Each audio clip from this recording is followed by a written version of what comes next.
All right. I am pleased to be joined here today on the Football Lounge by Alex Kozora of Steelers Depot. Alex always does great work. And Alex, I've been, a fan for a long, long time. Always love to follow your feeds there on social media because you and the team at Steelers Depot always do a great job in staying in the loop. So, what better time to talk Steelers than right now when we're in the midst of a question about who will be their quarterback? Hey, if they didn't sign Mason Rudolph, we would say who's going to even be on the roster to play the position. So, thanks so much for joining and taking some time out today.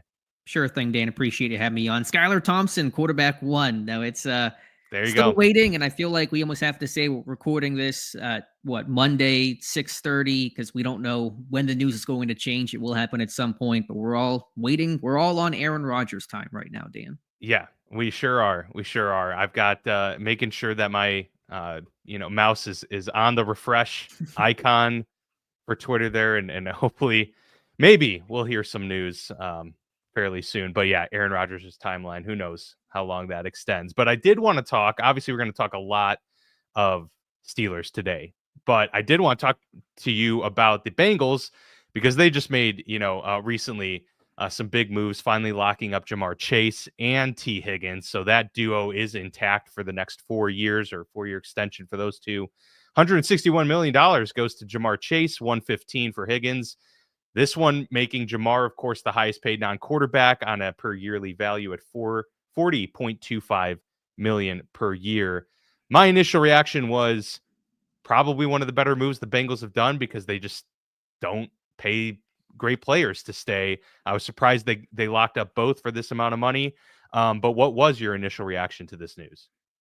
The Bengals did what they said they were going to do, and frankly, Dan, what they needed to do. They're going to win with offense. The defense has to improve. They're going to have to draft through that. We'll see if this makes it more likely or not for Trey Hendrickson to return. It's going to create cap space in the interim, but can you float these three major contracts plus Joe Burrow? That's a different discussion, but the Bengals need their offense. They need to keep Joe Burrow happy as well, and he wanted both guys back, and so they were able to get Higgins off the tag, which is good, obviously, to stop playing the tag game, and they're gonna rely on the potency of their top two receivers, probably the best duo in the NFL, and Joe Burrow, and so this was a must, and they had to pay for it. You're right; they're typically not known, especially with guaranteed money past year one. They had to sacrifice that, but it was the right decision.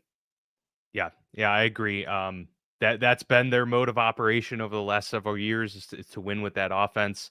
Yeah, and the Trey Hendrickson question is the one that's looming right now. Are they going to be able to lock up the guy who's really been their only point of defense for the last couple of seasons? Obviously, you want to keep him, but can you? That is another question. But I agree, those two guys. Now, what it means for the Steelers too. I mean, this is a team now that's going to at least be playing this duo potentially 8 more times, during that contract.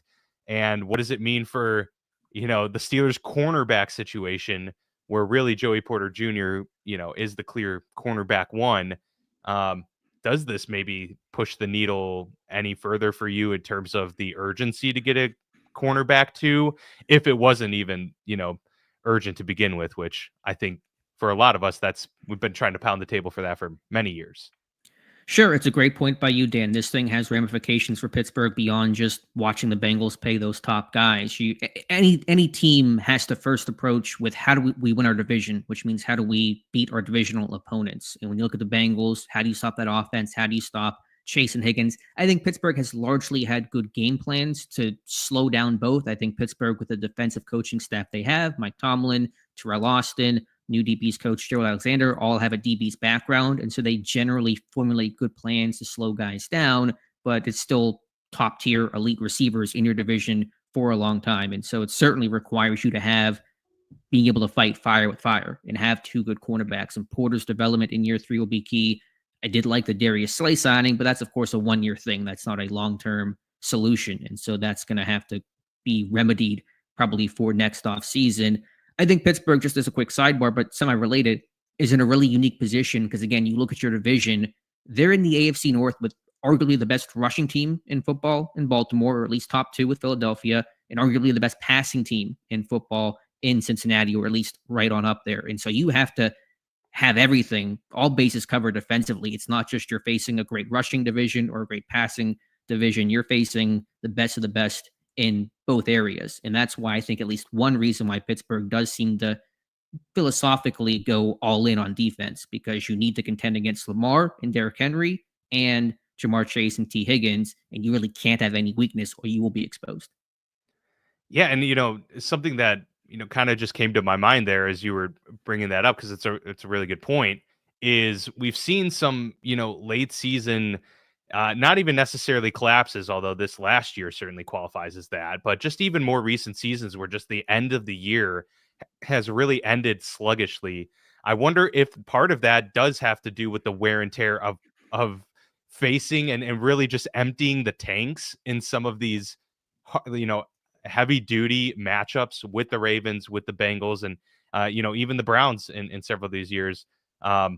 You are left wondering, like, are they just like exhausted from having to play six teams with super talented rosters, and having to contend with that, and then having to go play a Philadelphia or a Kansas City, Buffalo at the end of the year. That's a tall task for any team, and the AFC North's right up there. I mean, how, what's the fix to this? I guess a quarterback at the end of the day. Sure, that is the ultimate elixir. And obviously, Pittsburgh needs to improve their offense to match scoring, but it's going to be hard to outproduce and out potency opposing offenses like the Bengals and the Ravens. So, yeah, this year, especially, Pittsburgh looked really worn down. The schedule, 3 games, 11 days, a young offensive line getting run all over, time of possession issues. But listen, that equation's not going to change. And so Baltimore has to deal with it. They finished the year strong. The Bengals finished the year strong too after a terrible start. They're a perennial slow starting team, great finishing type of team. And so that's the hand Pittsburgh is dealt, and no one's going to make excuses or lose sleep over that tough schedule. They're going to have to deal with that because that is not going to change next year, this year, any year. So as we dive into, the Pittsburgh Steelers roster building and free agency, we got to start with the quarterback search, of course, because that's the topic at hand, and that's the one where we still have a lot of question marks in terms of what they're going to do there and how this is going to be addressed in short order. I know this is a very general question, but like, what do you make of all of this? Because I can't imagine Pittsburgh thought that they would be where they're at right now, where they're sitting there waiting on Rodgers or Russ and having Mason Rudolph, be that contingency plan. It's hard to get exactly into their head, and certainly their public comments have not matched their actions the last 2 years. Now, I think last year was the right approach to go with Russ and Fields, low risk investments, very little financial cost to try to get an understanding of what those guys could be for the future. But unfortunately, the play of both guys didn't have a slam dunk starting option. They attempted to keep Fields. They didn't. They publicly said they wanted to re-sign Russ. I think that was just PR lip service. Obviously, otherwise, Russell Wilson will be back in Pittsburgh right now. Aaron Rodgers is their top target. I would just say, Dan, and I know in the post-franchise quarterback world, it is hard. It is so hard to find that quarterback, and how long it took to go from Bradshaw to Ben was, an eternity compared to the last couple of years. But Pittsburgh has been spoiled recently. Sure. For sure. But Pittsburgh has been, to me, a rudderless ship, just kind of grab bagging at options without a clear vision, nothing to build on. If they sign Aaron Rodgers, it'll be, the 5th straight year they've had a different quarterback start week 1. And it's just hard to sustain that way. I know finding that long-term option is difficult, and they've tried a lot of different paths through trades, through veteran signings, through drafting Kenny Pickett, etc., and none of them have worked. But it just feels like this team does not know how to handle quarterback, because they just keep trying to roll through this list of names. And if it lands on a 41-year-old Aaron Rodgers, this time next year, Dan, we're talking about the same thing. Who's their quarterback? Is Rodgers retiring? Who's the franchise guy? And we're going to be in this mess all over again. And so that is the frustrating part. This team just has this revolving door of quarterbacks, and you're never going to win that way. In terms of this situation from last year into this offseason, where did they go wrong in your view with this quarterback conundrum over this last calendar year? Or did they go wrong? Because I know you mentioned the Russ and Fields was probably the right move, and I agree with that. Like, I was on board with all of that. So where did they go wrong in terms of how this offseason has shaped up to where we're sitting here, where we're at right now? I mean, should they have just signed Fields, that's a lot of money that the Jets paid him. Is that would that have been the better move in your view? Sure. I mean, I think my first choice, and there was no great option. I don't think Fields was going to be the long-term solution either, but he was the best of the lot, and that seemed to be Pittsburgh's hope as well, their first target. Hindsight's always 2020. You could certainly sit there and say, should they have stuck with Fields when they were 4-2 and not turn to Russell Wilson and let Fields play out the entire year, and maybe him getting swapped out mid-season, benching, whatever you want to call it, did him no favors in wanting to return to Pittsburgh would be understandable. So I don't know if they went wrong during the season, but I think if you wanted Fields to be your guy, you could have a more aggressive type of offer to do that. And it does not sound like their deal. It sounds like it was competitive, but not at the level the Jets had. And Pittsburgh seems to have a habit of offering less money when it comes to the most important position in sports. That's apparently the case with Aaron Rodgers, probably the case with Sam Darnold, it sounds like, and was the case with Justin Fields. And so don't pinch pennies when it comes to the most important position on your roster. Seems Pittsburgh has, and they may come to regret that. Yeah, and doing it with a player that, by all accounts, and obviously we're not in the building, we don't know, by all accounts was, Arthur Smith's, preferred option at quarterback from what a lot of that seems. And you would think continuing that marriage for at least another year, might help yield some dividends for you as you begin this search. And hey, if you strike oil, then that's great. Now you're set. But if you don't, at least then, you gave it a decent shot. Instead, now you're left, as you mentioned, starting with a different quarterback for the fifth straight year. Best guess, Alex, as to what happens. Who is the quarterback starting day one for the Pittsburgh Steelers, if you were to guess? And then I guess the second part of that question would be, what would you prefer? And I know that the answer to that is, what's the best of the worst, but that is what we're left with right now, unfortunately. Yeah, would you rather punch me or kick me is kind of what you're asking right now, Dan. My best guess of what actually happens is an easy answer, but I think it's Aaron Rodgers, assuming Minnesota does not throw their hat into the ring. And if it is the Giants or the Steelers, I don't know how you justify picking the Giants over Pittsburgh in terms of competitiveness, stability. It would feel like almost Jets 2.0. You go on this roster with a coaching staff on the hot seat. There is some talent there with New York, but it's a hot media market. It just seems like that's not the place. You just swam in those waters this past year. Why would you want to keep going upstream in them? But it's Aaron Rodgers, and who knows? And I can't predict that. I don't even think retirement is out of the equation. If he's taking this long to think about it, the question may be, do I want to play again? I think he wants to. I don't think he wants to go out the way that he went out, but who knows? He's certainly not defined just by football. His life is much more than just a game. What I would prefer, and again, we're not talking about good options here, but it would be Russell Wilson for continuity in a deep ball offense with George Pickens on one side, DK Metcalf on the other, to the best vertical receivers in the NFL that Russ has chemistry with, and to have some continuity. I think that would be best. I think there probably is some truth to a rift with the coaching staff. I would assume of why Russ is not returning or seemingly not going to return. That may be the issue. But end of the day, if the best option is Russ for both sides, for him to come back, for Pittsburgh to have him, you make the marriage work. I will just say this one last thing, though, Dan.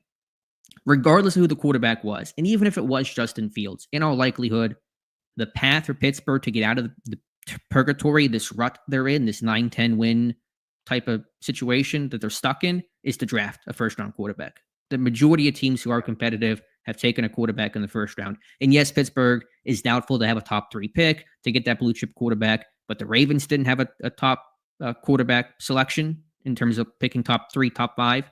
The Chiefs didn't. The Bills didn't. They traded up in the first round to get quarterbacks. So this year may not be the year to do it, but I think you look at 2026 and say, that's hopefully the year to make the move to aggressively land a quarterback. They'll have some comp picks next year in all likelihood to help facilitate that. And so the true answer to getting out of this hole is to draft a quarterback in the first round. Yep. 100%. They're just gonna, you got to take swings. And even if you miss, at least you can justify it. No one's going to fault you for trying to go get that guy in the first round. But yeah, it's all about the capital at that point. And they've certainly set themselves up at least next year to be able to have some capital to work with to do that. And I'm excited to discuss that. We'll get to that a little bit later on in the discussion when we talk about the draft, and potentially looking forward ahead to the future with the Pittsburgh Steelers. But obviously, the big free agent signing, happened before the tampering period, even began, because of course this was a trade. But DK Metcalf being sent over to the Steelers, they give their second round pick, swap 6th and 7th, and then they turn around and sign him to the biggest free agent deal by far that Pittsburgh has ever handed out. So breaking precedent there with the signing. Did you like the move? What was your reaction to this after it happened with a relatively cool wide receiver market? Even though it started off hot, a lot of these wide receivers just went back to their teams. T. Higgins, Chris Godwin. DK did seem to be the best of the bunch. Oh, he was by far. My reaction was a little Shams Doncic of, is this real? Is this actually happening? Do we have to double check this and make sure this is not a fake tweet?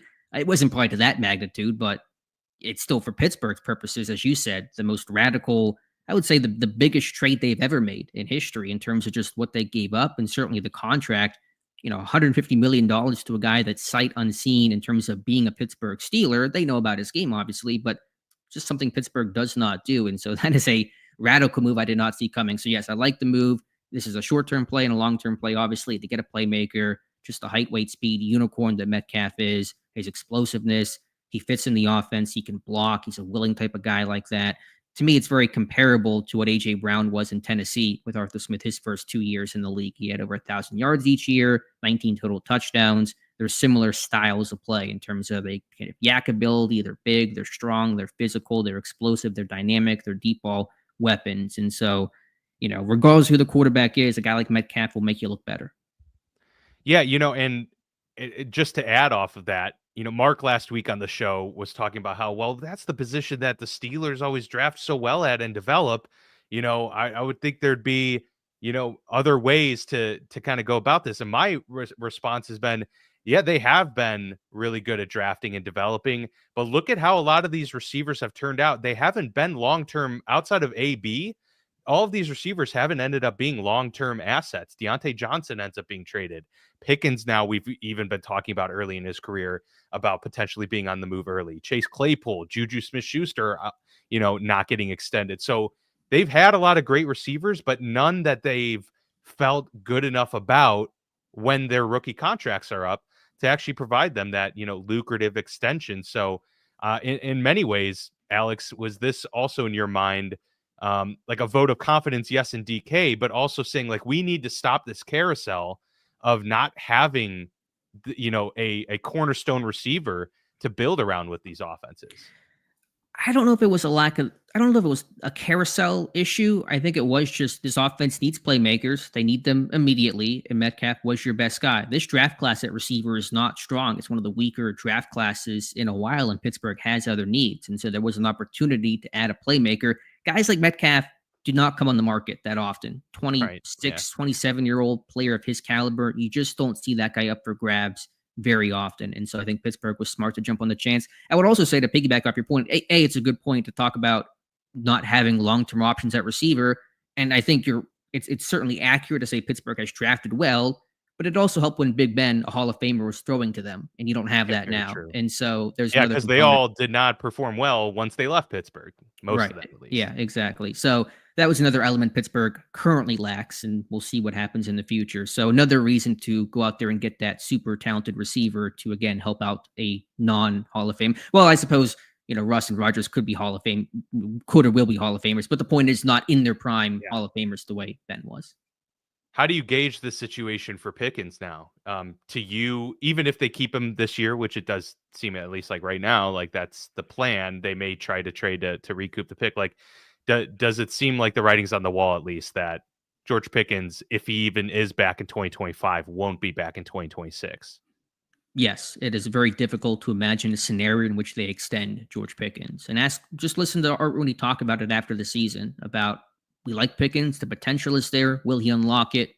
He shrugged his shoulders. We don't know. It's hard to really commit that kind of money to a guy so volatile. I don't think Pickens is a bad guy. I think he's immature. I think he's a type A personality like so many other receivers in the NFL, but he is not somebody Pittsburgh seems to want to hitch their wagon to long-term, and understandably so. So I think Pittsburgh's intent is to keep him this year. The question is, will George Pickens want to be a Steeler in Right. 2025? He sees the writing on the wall, I'm sure, as well. And Pittsburgh has a volunteers, not hostages mentality. And if he says, I want out, and, does things on social media to make it clear he wants out, will Pittsburgh have to deal him or not? We'll just have to wait and see. So I think Pittsburgh's intent is to do nothing, let the season play out, let him walk after this year and get a comp pick in a couple of drafts from now. But Pickens certainly can exert some leverage if he so wishes. Yep. That seems like that is the move. Obviously, DK was the big splash acquisition, but they obviously were active, throughout the week. Maybe not as active as many Steelers fans thought, but they were still active and did make their free agent signings. Kenneth Gainwell, Darius Slay, Brandon Eccles, Malik Harrison. The list goes on. Who of the group and the crop of signings over the last week or so do you think, and I know it's early and you guys are, heavy into draft prep too and all of that stuff, but you've all done, good write-ups on a lot of these players and acquisitions. Who of this group might outperform expectations and someone to maybe watch early this year? I think Darius Slay's expectations are higher than the rest, but despite being 34, this guy can still play and play at a really high level to be a number 2 cornerback in Pittsburgh. And that's why they went out there and got him. And, like quarterback, there's been a revolving door of veteran cornerbacks who have been brought in, come and gone, and Levi Wallace and Patrick Peterson, Dante Jackson. And so you would like a long-term solution there. Slate's not that guy, but this guy still has elite ball skills to me. He's smart. He's instinctive. It makes up for any lack of speed. And he's still not a bad athlete. He can still turn and run, and he's got loose hips and can close on the football. He's a willing tackler. Man, I was watching that week 1 game in Brazil against Green Bay, and he pops Josh Jacobs and forces a fumble. I think Philadelphia recovered. And so this guy does it all, everything Pittsburgh looks for in a cornerback. And so, again, this is not long-term solution. And I think, people expect him to play well, and he needs to, but I think he'll have a good season. The other guys, to me, are what they are, but, we'll see what happens. Yeah. And a strong end of the season there for Slay too. So hopefully that carries over here into 2025.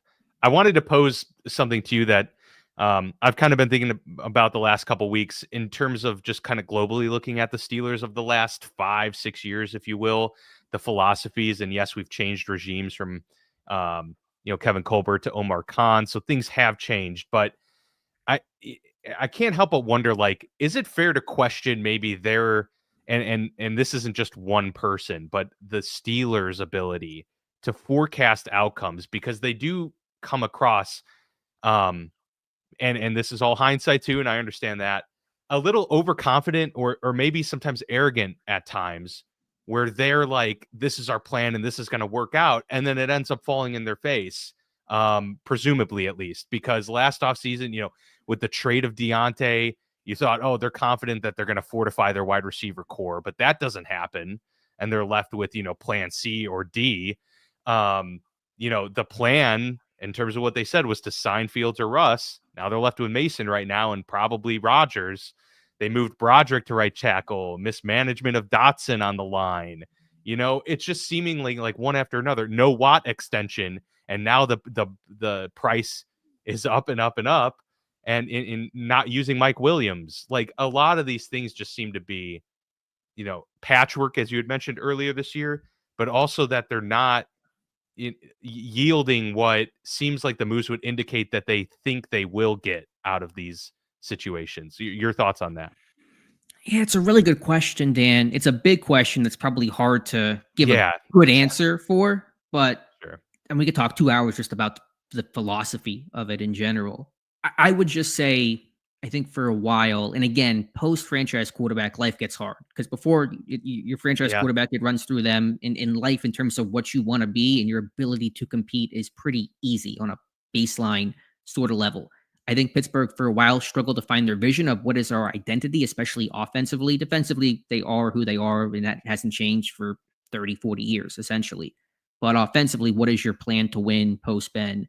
And I think Pittsburgh has made some errors, certainly, in not investing in the trenches for a while. In terms of 2021, they drafted the running back and the tight end before investing in the offensive line when the old heads, Foster, Pouncey, Villanueva, Gilbert left. Now that's changed under Omar Khan, to his credit. I think Andy Weidel, the assistant GM, has had an influence too, coming over from Philadelphia. We have to invest in the trenches, but how well will that group develop is really critical. Like for me, Dan, this year, assuming no franchise quarterback falls out of the sky, to me, the measure of success will be, can you develop this young offensive line? Can Broderick Jones turn things Mm-hmm. around? How does Troy Fautanu look in year two? Zach Frazier looks like a stud in the middle, but we'll have to see what he looks like in his second full season. Mason McCormick, can he develop into a full-time starter? And so that measure is going to be really important, because whether you talk about quarterback, receiver, you need that offensive line to really build inside out. And I think the vision in terms of who we want to be has been muddied over the years. It's trying to crystallize now. Can you execute? It's not going to be the question. Other thing briefly is that it's hard to blame Pittsburgh for this, and I've been as critical of them as anybody. They have not won a playoff game in 8 years, but it is in their DNA to win now. They don't have this they have a long-term vision, but it is, we have to win now. We have to compete now. We always believe we can win a Super Bowl, and it's like, no, Yeah. you can't. This is not the Super Bowl winning era until that quarterback is found. And so that is when you see things like, let's sign Darius Slay on a 1-year contract to win now. And what's going to happen after 2025? And that's happened at quarterback too, revolving door of veterans. And so again, it's hard to be mad at a team for wanting to win now, especially because there is pressure to win now and at least win a dang playoff game. But there's no reset button on this team. It is win, retool, not rebuild, win now. And there is certainly a cost to that, especially when you lack that franchise quarterback. Yeah, I mean, you said it. It is their DNA. It is who they are from the top to bottom. Turning to the draft real quick. I mean, obviously. Can I just say one other quick thing too? Let's do it. Another motivation of why they want to win now is because of this defense. Because Cam Hayward has 2 years left. TJ Watt's in his 30s. Minka's approaching his 30s, and I don't want to say it's sentimental, but they don't want to be the team that gives those guys zero playoff success. Tomlin once talked about one of his greatest regrets was not getting Marquise Pouncey a Super Bowl trophy. And Hayward and Watt haven't even sniffed that. I mean, they had to have one playoff win combined between them, which is a crying shame. It's not their fault, but it's just that's Watt's the one. Never won a playoff game. It's crazy. It's just insanity, and I think that hurts them to their core, at least Tomlin, and they want to change that, and they want to maximize the window to win right now until that defense ages out, and you probably have to really do some hard resets at that point. That is, I think, certainly another reason why this team wants to try to win now. Even though they're not a Super Bowl contender, they're acting as if they are. And so, part of that is, fortifying, key spots on this team to plan for right now and also have contingencies for the future. A lot has been talked about the defensive line. In your mind, is there really any other option unless obviously like a superstar Bastion Genti falls, to 21, maybe you consider it or something like that. But does D-line seem to, in your mind, to be the clear number one pick, just based on the need and trying to get younger at that position? Yes, clear as day. I mean, they've added some names here. I like the Daniel Quale pickup recently. They re-signed Isaiah Loudermilk today. That's fine organizational depth, but you need that long-term option. You need that guy that can provide pass rush, some juice to your defense, and be a long-term starter. So you release Ogunjobi, the right decision there, but you got to replace those snaps too. Get Hayward, 2 years left. To me, it's very appropriate. When they drafted Cam Hayward in 2011, he sat for his first 2 years and bided his time behind some guys like Kiesel, Aaron Smith, and then became the starter. You're 2 years out probably on Hayward right now until he's done. He wants to play out his contract. I think he will, coming off the great 2024 season that he had. And so this is a good time to A, help replace him, and then B, of course, a rookie's going to play a whole lot more than Hayward did back in his day because there's a need there. Rookies just play. There's no sitting and waiting for rookies for non-quarterbacks anymore. And so, yes, the short answer is that yes, defensive line is the overwhelming favorite for round one. You can't guarantee anything because you never know what the draft looks like and how things break, and a quarterback and a running back and maybe a top corners there. But especially without that second round pick, it's hard to not go D-line in round one and then start trying to solve that problem in round three. Yeah, so like would corner and running back kind of be in your next tier based on the class that we're seeing and the needs for the team? I mean, where does offensive line rank in your, just with depth? And they only have 6 picks as it stands right now too. So maybe, acquiring more and trading back in round one depending on what options are there might be in play. But yeah, is like corner and running back, or is it like would you still prefer and do you envision a quarterback being like a mid-round pick for this team? Yeah, given this class, I'm not sure, and I know next year's projecting to be a much better one. So yeah, just your thoughts on some of the other picks that you would want them to take flyers on at positions, and what you think the team will prioritize too. Yeah, I get asked a lot, how would you rank? And I know you didn't necessarily ask that. I don't always rank in terms of needs. I kind of put them in the buckets of what is a need, what is a want, and what can be ignored. And then you take the best Yeah, players based on who is available. But again, defensive line is that screaming need. It's also a really great defensive line class. Like this is a perfect year to need defensive line help. Talk about 21 options: Derek Harmon from Oregon, Kenneth Grant from Michigan, maybe even Walter Nolan from Ole Miss. But the whole class throughout is really strong. And so that makes it even more attractive to get a guy at 21 because the value is going to be there. You're not going to be reaching for a guy. You're going to find someone who fits. Beyond that, I think running backs in that need bucket. That's probably third, fourth round. Cornerback, we'll see. It's an okay corner class. I think slot corner can be upgraded as well. They've had this revolving door of slot corners for the longest time. Post Mike Hilton, Beanie Bishop made impact plays last year, but is he a real long-term option? It's hard to say right now. In terms of quarterback, I personally would not take a quarterback in the mid rounds. I am a go big or go home kind of a guy. First round or bust is my general mentality. I think it's certainly possible they do take one to have some sort of potential young option to develop and still look for that guy in 2026, give them some younger options if the quarterback room is going to be Aaron Rodgers and say Mason Rudolph. So it's certainly possible, but as you said, 6 picks, you got to prioritize some things. So I think certainly D-line, running back, corner, maybe even receiver, mostly for a future thing with Pickens and Calvin Austin last year, their contracts, Roman Wilson not knowing what he's going to be and become. So those are probably the positions to look at. But again, D-line to me really sits above all others.